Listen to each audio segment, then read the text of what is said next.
everybody. Today, we're gonna get right to the point. We're gonna make something delicious, something baked, something sweet. It's gonna have chocolate in it. It's gonna be great. So we are making a chocolate zucchini bread, which is one of my favorite things. I say that a lot. I probably say that in every video, but really I'm only cooking my favorite thing. So we got lots of weeks to go in this quarantine. So potentially we could get to things that are not my favorite. So just get ready for that. So we're gonna make this zucchini bread, and it's really pretty easy. Comes together really quick. You don't need, a mixer or anything like that. You just use, your hands. It's a pretty simple little guy. So we're gonna start by mixing. We're just gonna jump into it. We're gonna start. First of all, it's matcha. It's already half gone because I already started cooking tomorrow's video, which is chicken. So just. It's a vortex of time anyway, so tomorrow's is today, today's is tomorrow, and you get it. Okay, so I've got a cup of all-purpose flour. I've got a half a cup of really good quality cocoa. Now, I know we're supposed to really like Hershey's cocoa, but it's just really not good. So you want like a Dutch processed cocoa. I use, remember I worked for a chocolate company for 2 years, Bear Calbo, and their cocoa powder is great. And if you really are just looking for something good, you can probably order it on Amazon. But it just makes that chocolate flavor really, really nice. Really, really nice.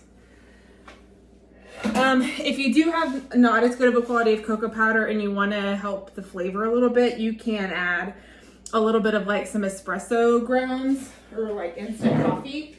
And that will help really enhance that kind of chocolatey, rich flavor. So a little life hack for you.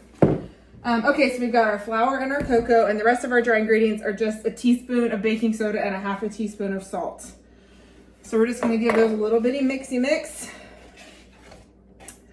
and they will be ready for the next thing. The next thing is all of our wet ingredients.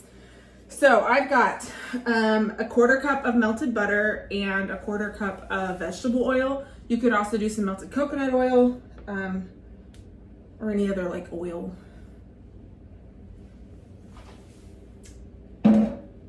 And to that, we are going to add 3/4 of a cup of packed brown sugar. I'm going to use this whisk.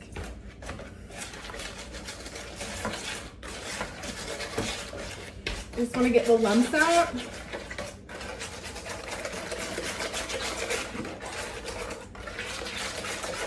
And then 2 eggs. 1, 2.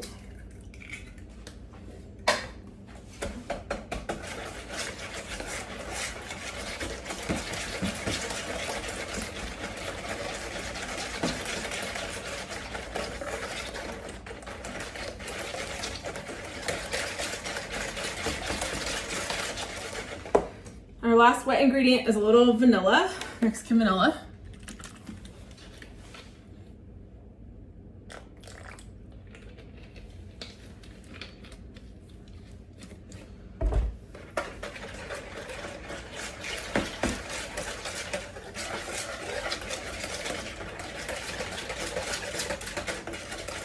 So this is something that can be very easily made dairy-free by just doing all oil and no butter, or gluten-free by just swapping out the all-purpose flour for a different flour option. So if you need to do that, or vegan by just using an egg replacer and using all oil instead of butter. All right, so here's our wet ingredients. And so we are going to just add in a little at a time our dry ingredients. Probably just add it, we're just gonna add it in halves. So I'm gonna pour in about half of this. Gonna mix it up. This is gonna make like 1 loaf. I brought out 2 loaf pans just in case, because I'm not quite sure. I usually make multiples at a time and freeze them, especially if I find zucchini like in season. And see how already that like really good cocoa has turned this a really dark color, which is what we want. And we're just gonna mix all this in so all the flour is well incorporated.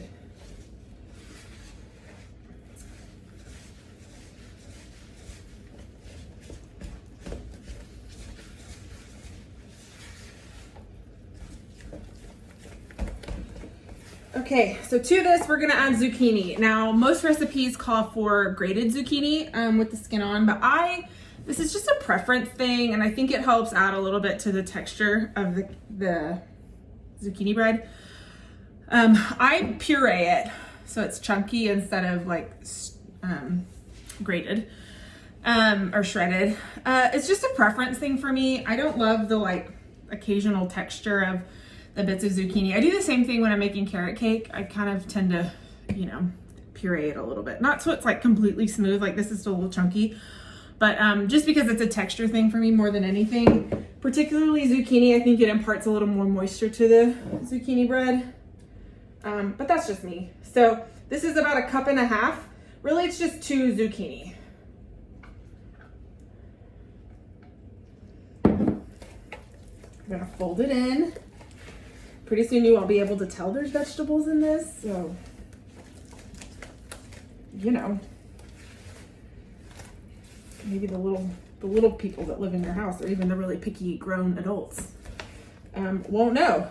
And it's like kind of good for you, so, you know, it's practically like working out because it's got a vegetable in it. So that is our batter. But you say, but Katie, there's not enough chocolate in that. You're absolutely right. We're gonna add some chocolate chips. I have milk. I've replenished the chocolate chip supply in this home. I have milk chocolate and semi-sweet because I always like to mix. I just think it adds a little extra pizzazz to a baked good when you mix the kinds of chocolates you use. So there we go. And then I'm just gonna eyeball it. I like a lot. You can put it all in and then sprinkle some on top. You could just pour it all in. I think I'm just gonna pour it all in. Yeah, you know what? I think I'm gonna save a little for the top. So that's probably like, I don't know, 1/2 cup to 3/4 cup. We'll do the same semi-sweet chips. I dropped one on the floor. Oh no, I dropped 2 on the floor. I'm losing my mind today. We're just gonna fold these in. And then I could have sworn I had a stoneware loaf pan. Who knows if it's in this kitchen somewhere or if I just made it up in a fever dream. Who knows? So I'll probably do this bigger one, put this one away. And then just so it's able to come out a little better, I'll probably do a little butter and sugar to line this with. It's just a preference that I got, especially when I want something that freestands by itself, like I'm gonna take it out of the loaf pan and want to be able to cut it. I like that it would be a little firmer, like crispier at the crust. And so that sugar helps to do that. And also if you are using a gluten-free alternative, this would help that. You could just use sugar and butter on the outside. So let me do that. I'll be right back. Okay, now I don't have a ton against, you know, cooking sprays. They're just not my favorite. A lot of times there's like extra weird chemicals in there that you just want to try to avoid as much as possible. But if it's what you got, it's what you got. So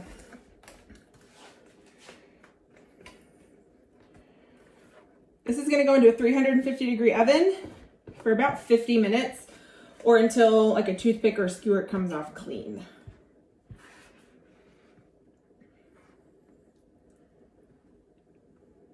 We're gonna sprinkle it with a little chocolate on the top.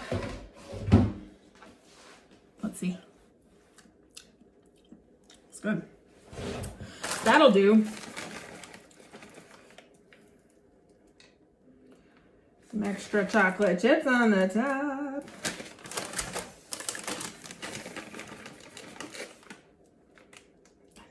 No one will know there's vegetables in it. All right, into the oven. We'll see when it's done. My friends, it is done. Oh, so it really took closer to like 40 minutes instead of 50. But just monitor your oven and I don't know, start checking it at about 35 or 40 minutes. And if you need a few more minutes, then give it a few more minutes. It's warm and delicious. So I'm gonna cut a piece, even though I typically like to let it cool all the way. I want some now. So, you know, there we go.